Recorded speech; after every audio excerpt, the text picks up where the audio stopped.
Halo masyarakat Desa Jogonayan, kami dari KKN UPN Veteran Yogyakarta akan menginformasikan informasi terkait vaksinasi COVID-19.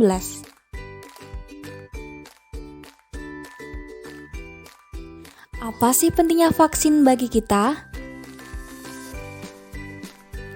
Yang pertama, mengurangi dan memutus rantai penularan COVID-19. Yang kedua, memberikan kekebalan. Yang ketiga, mengalami gejala yang ringan apabila kita terinfeksi COVID-19. Manfaat vaksin yang pertama menurunkan angka kesakitan dan kematian akibat COVID-19. Yang kedua, mendorong terbentuknya herd immunity. Yang ketiga, meminimalkan dampak ekonomi dan sosial. Terdapat 10 jenis vaksin COVID-19 di Indonesia, diantaranya sebagai berikut.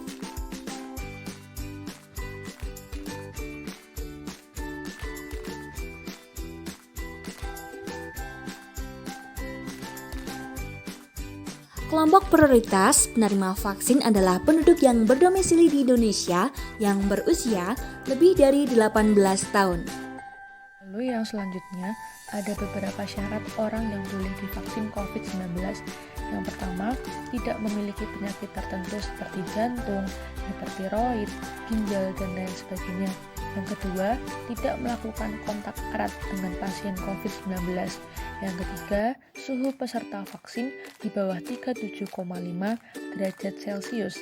Yang keempat, tekanan darah di bawah 140/90.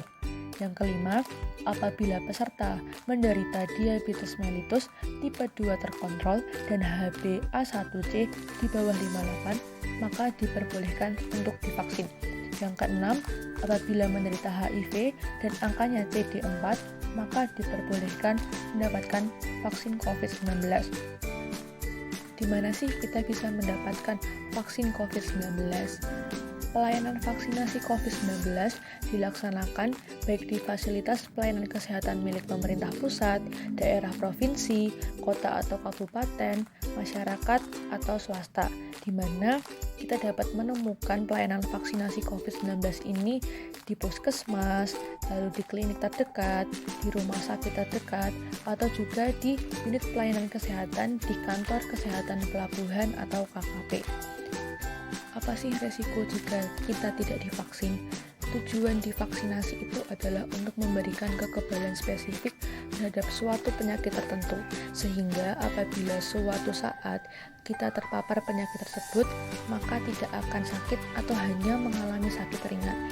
Nah, apabila seseorang tidak mendapatkan vaksinasi COVID-19, maka ia tidak akan memiliki kekebalan spesifik terhadap penyakit. Maka orang tersebut akan menjadi rentan tertular dan sakit akibat COVID-19. Lalu ada beberapa mitos soal vaksin COVID-19 yang tidak boleh kita percaya. Mitos yang pertama yaitu tidak aman karena dikembangkan dalam waktu yang cepat.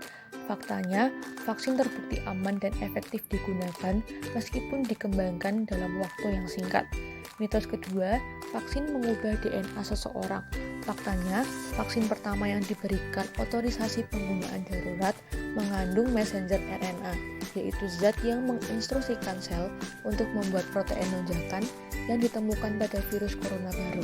Ketika sistem kekebalan mengenali protein ini, ia membangun respon kekebalan dengan menciptakan antibodi untuk mengajari tubuh cara melindungi diri dari infeksi di masa yang mendatang.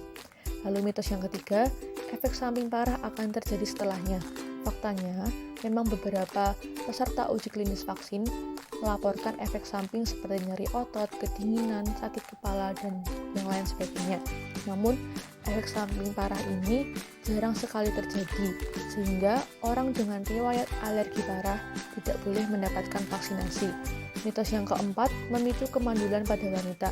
Faktanya, para ahli mengatakan vaksinasi tidak mempengaruhi kesuburan seseorang. Lalu, mitos yang kelima, tidak perlu menerapkan prokes setelah menerima vaksin. Faktanya, masker, cuci tangan, dan menjaga jarak harus tetap dilakukan dimanapun berada sampai terbentuk herd immunity, di mana herd immunity ini baru akan terbentuk jika jumlah vaksin sudah mencapai sekitar 70% dari total keseluruhan penduduk di Indonesia. Lalu mitos yang terakhir, terinfeksi COVID-19 setelah melakukan vaksinasi.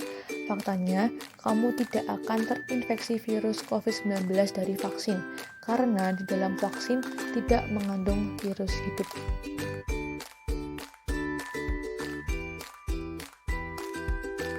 Faktanya, vaksin tidak 100% membuat kita kebal terhadap COVID-19, tetapi mengurangi dampak yang ditimbulkan jika kita tertular virus COVID-19.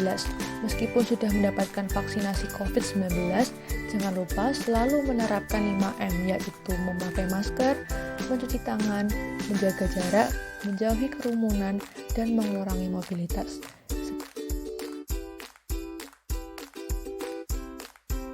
Semoga sehat selalu.